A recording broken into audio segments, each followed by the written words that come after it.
18ാം ലോക്സഭയുടെ ആദ്യ സമ്മേളനം നാളെ തുടങ്ങാനിരിക്കെ പ്രോട്ടം സ്പീക്കറെ സഹായിക്കാനുള്ള സമിതിയിൽ നിന്നും ഇന്ത്യ സഖ്യം പിന്മാറിയേക്കും.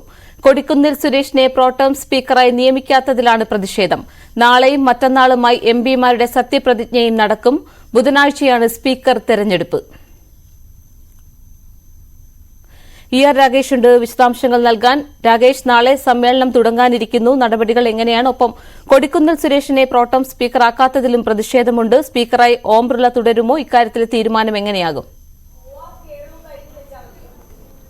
പാർവതി, 18ാം ലോക്സഭയുടെ സമ്മേളനത്തിന് നാളെ തുടക്കമാവുകയാണ്. ഏതായാലും നാളെയാണ് പുതിയ അംഗങ്ങളുടെ സത്യപ്രതിജ്ഞ നിശ്ചയിച്ചിരിക്കുന്നത്. നാളെയും മറ്റന്നാളുമായി പുതിയ അംഗങ്ങളുടെ സത്യപ്രതിജ്ഞ നടക്കും. ആദ്യം സ്വാഭാവികമായും പ്രധാനമന്ത്രിയായിരിക്കും സത്യപ്രതിജ്ഞ ചെയ്യുക. പിന്നീട് കേന്ദ്രമന്ത്രിമാർ, ഒപ്പം തന്നെ സീനിയർ അംഗങ്ങൾ, ഒരുപക്ഷെ സോണിയാഗാന്ധി ഉൾപ്പെടെയുള്ള നേതാക്കളും തുടർന്ന് സത്യപ്രതിജ്ഞ ചെയ്യും. അതിനുശേഷം ആൽഫബറ്റിക് ഓർഡറിൽ, സംസ്ഥാനങ്ങൾ അടിസ്ഥാനത്തിൽ ആൽഫബറ്റിക് ഓർഡറിലായിരിക്കും സത്യപ്രതിജ്ഞ നടക്കുക. ഏതായാലും പ്രോട്ടം സ്പീക്കറായി നിശ്ചയിച്ചിരിക്കുന്നത് ഇപ്പോൾ ഒഡീഷയിലെ നിന്നുള്ള BJP അംഗം ഭർതൃഹരി മഹ്താബാണ്.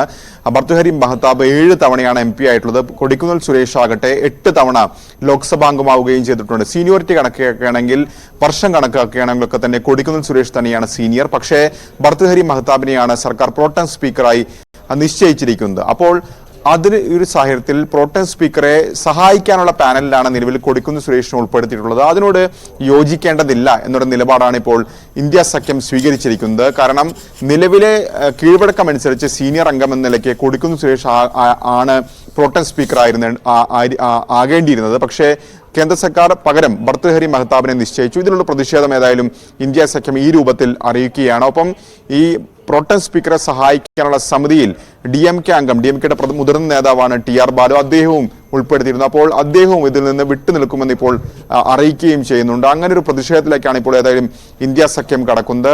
സ്പീക്കർ തെരഞ്ഞെടുപ്പ് ഏതായാലും നിശ്ചയിച്ചിരിക്കുന്നത് ബുധനാഴ്ചയാണ്. സ്പീക്കർ ആരാകുമെന്ന കാര്യത്തിലുള്ള തീരുമാനത്തിലേക്ക് ഇതുവരെ BJP എത്തിയിട്ടില്ല. മാത്രവുമല്ല, TDP സ്പീക്കർ സ്ഥാനം വേണമെന്നൊരു ആവശ്യത്തിലേക്ക് നേരത്തെ തന്നെ ആവശ്യം ഉന്നയിച്ചിരുന്നു. അപ്പോൾ ഒരു അന്തിമ തീരുമാനം ഒരുപക്ഷെ BJPയുടെ ഭാഗത്ത് നിന്ന്, NDAയുടെ ഭാഗത്ത് നിന്ന് ഇന്നായിരിക്കും ഉണ്ടാവുക.